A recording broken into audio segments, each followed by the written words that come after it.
Hari ini saya sedang di wisata Dawuhan, Desa Dawuhan, Kecamatan Wanayasa. Satu tempat wisata yang menggabungkan konsep konservasi, wisata yang sangat indah. Ada sungai yang suaranya gemericik gitu ya, dan kemudian suasana yang sangat asik sebenarnya.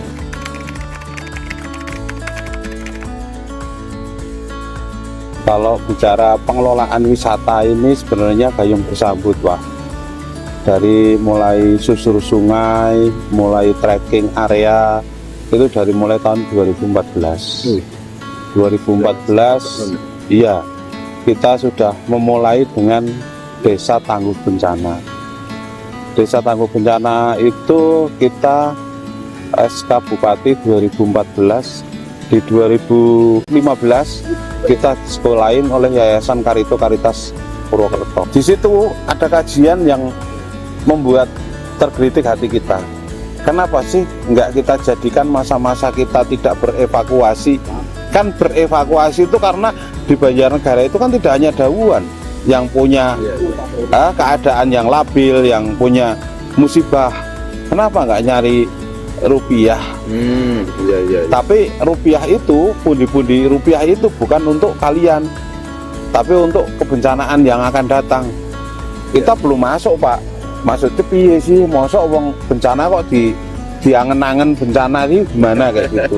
Karena kita belum benar-benar nggak tahu konsep awalnya itu bagaimana.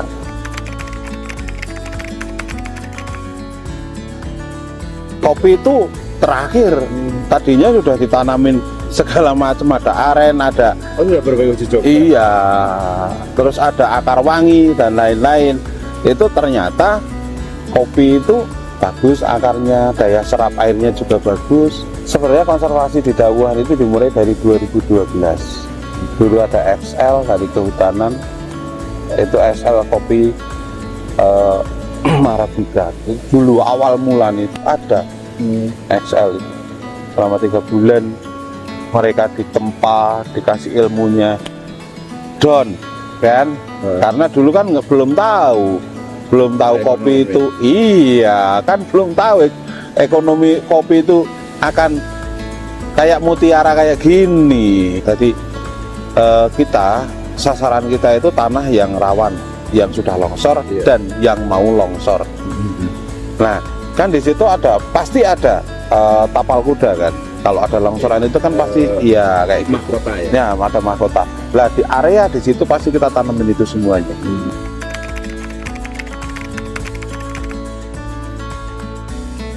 Ngeyel, kalau kita nggak memaksakan kayak gini loh, Mas.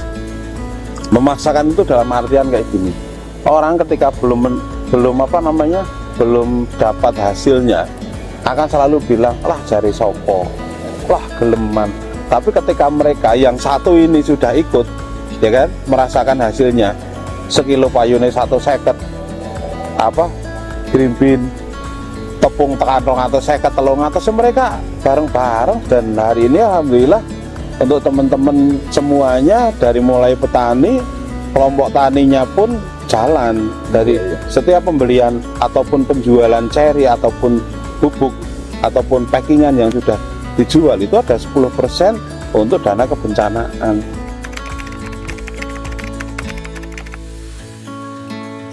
Tagline kita sepele kok, dari kerentanan menjadi ketangguhan. Rentan itu banyak di kita. Rentan karena apa? Sekarang rentan lingkungan, jelas kita tidak boleh lari dari kenyataan. Kita harus berdampingan, kita harus bertetangga dengan musibah. Artinya bukan berarti kita harus mendekati bencana, tidak. Tapi ketika alam itu dijaga, ya kan? Nilai-nilai budaya luhur kita dijaga, kearifan lokal kita tetap dijaga. Insya Allah mereka mendoakan kita dan mereka akan bahagia juga.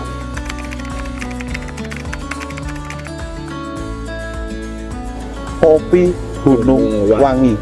Karena apa? Karena konservasi awal mula yang kita antem itu kopi lahan Gunung Wangi.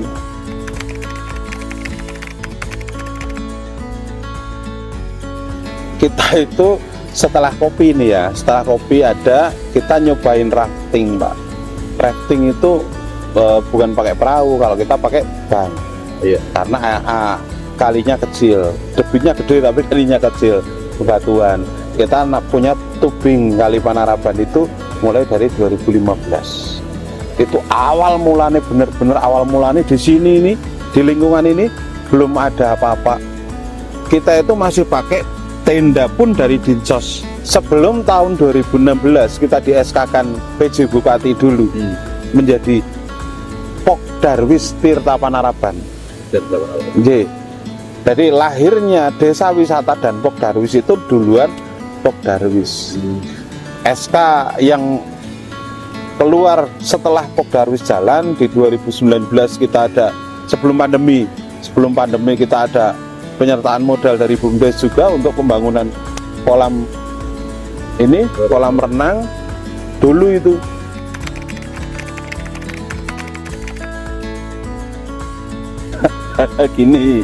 Gini asik ini kalau cerita. Dulu sempat Mbah Sakim itu kayak gini Mas, dulu itu hanya bilang mbok yo gawe pasar. Angen-angen dia itu bukan pasar Engrang, angen-angen itu pasar yang gede, pasar umum itu. Iya, karena di Karangkobar ada, di Penuspan ada, ini kan di tengah-tengah kan, ayolah kayak pasar kayak gitu. Nah dari itu kan kepikiran toh kita, mosok sih, nah ini ono pasar umum kayak gitu kan, tidak mungkin. Terus pasar Engrang itu muncul di 2019 sebelum pandemi. Setelah kolam renang ini dibangun, tamu banyak, ya kan? Permintaan masyarakat untuk jualan, minat mereka sangat antusias sekali. Dan dulu kita bikin pasar Engrang itu 16 lapak, satu untuk Posyandu, satu untuk PKK desa. Ekstra ya. Ekstra. Nah, udah jalan Pak itu Pak, udah jalan, biarpun dulu entat-entit lah bahasane, ngetokin modal dari wisata dulu, dimodalin mereka sampai mereka dewasa lah ya, namanya juga perjuangan pemberdayaan ya.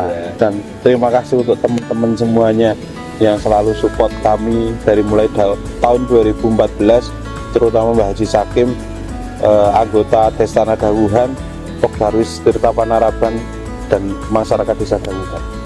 Pastinya ini menjadi sesuatu buat saya dan teman-teman sebagai penggerak ataupun mobilisasinya teman-teman yang ada di sini itu, kita bisa karena kalian semua.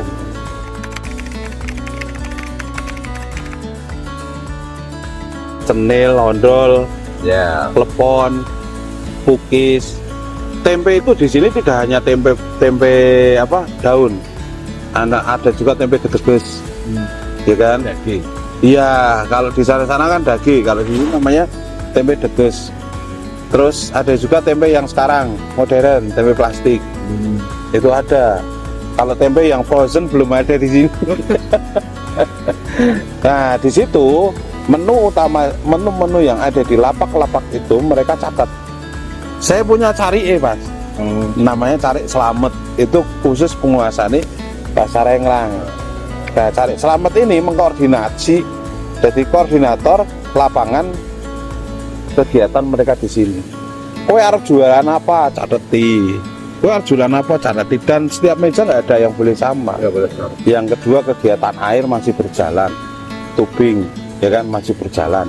Terus ada panggung di sana untuk hiburan. Nah, ini panggung ini kita buat tidak untuk komersil. Panggung ini kita buat untuk memberikan fasilitas kepada muda-mudi yang ada di area Banjarnegara secara umum. Wonosobo, Pekalongan, siapapun boleh pentas di sini. Kita iya, son dari kita, makan dari kita kasih uang bensin mereka.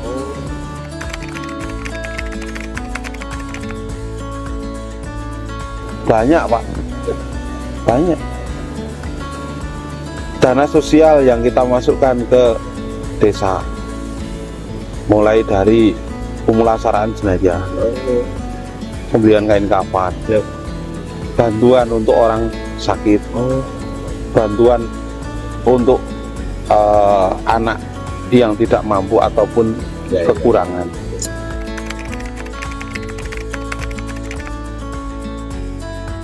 Kalau saya mengajak, Mengajak apa? ya mengajak ke kalian semuanya, untuk teman-teman yang mungkin di Banjarnegara, mungkin ya, mungkin di Banjarnegara, mungkin di Banjarnegara karena 70% lebih wilayah kita Iya. terdampak dan longsor. Nah, ayolah kita bareng-bareng kembali ke alam. Jangan pernah satu jangan kita menggunduli alam, menebang liar. Kalaupun memang itu nilai ekonomisnya tinggi, kalau sudah ditebang ya ditanemin lagi. Yang kedua, untuk ekosistem yang ada di air itu jangan diobat. Toh itu untuk anak-anak kita juga, anak cucu kita, ya kan. Kalau mau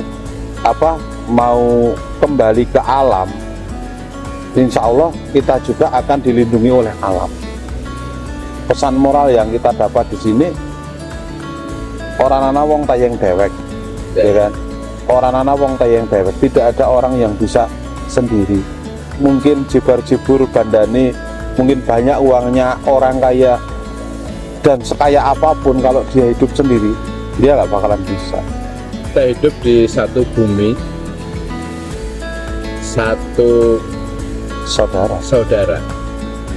Kita tidak bisa hidup sendiri-sendiri, tetapi harus bergotong royong, harus menjaga alam. Apapun aktivitasnya, kita harus melihat keberlanjutan.